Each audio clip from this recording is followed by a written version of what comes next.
মৌলভীবাজার কমলগঞ্জে চাচার হাতে দুই ভাতিজি খুন হয়েছেন।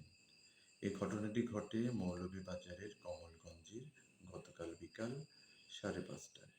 দুঃখজনক একটা বিষয়, আমাদের দেশে প্রায় জমি সংক্রান্ত বিষয় নিয়ে এরকম খুনোখুনি হয়। বিস্তারিত বিষয়টি জানতে মৌলভীবাজারের কমলগঞ্জ উপজেলার ইসলামপুর ইউনিয়নের কাঁঠালকান্দি গ্রামে জমি সংক্রান্ত বিরোধের জেরে আপন চাচার দায়ের কোপে দুই ভাতিজি খুন হয়েছেন।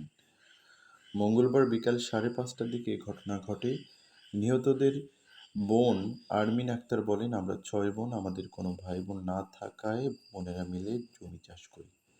প্রতিদিনের মতো আজও আমরা ধানি জমিতে কাজ করতে গেলে চাচা মাসুক আলী, চাচি রায়না বেগম ও ভাই বাবু জমিতে কাজ করতে নিষেধ করেন এবং দেশীয় ধারালো অস্ত্র দা দিয়ে পেছন থেকে কোপাতে থাকেন। এ সময় তাদের হামলায় ঘটনাস্থলেই শামীমা সুলতানা শাম্মী আক্তার ও মিম সুলতানা মাসুমা নিহত হয়। পরে আমার মা হাজিরা বেগমকে কুপিয়ে গুরুতর আহত করে।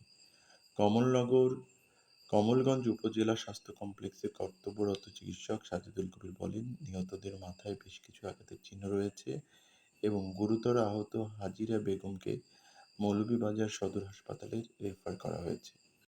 কমলগঞ্জ থানার ভারপ্রাপ্ত কর্মকর্তা ওসি আবু জাফর বলেন, জমি নিয়ে বিরোধের জেরে হত্যাকাণ্ড সংঘটিত হয়েছে। আমরা এখনো ঘটনাস্থলে রয়েছি।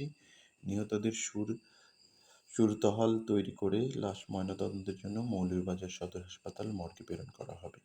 তিনি আরও বলেন, জড়িতদের গ্রেপ্তারে পুলিশের অভিযান চলছে।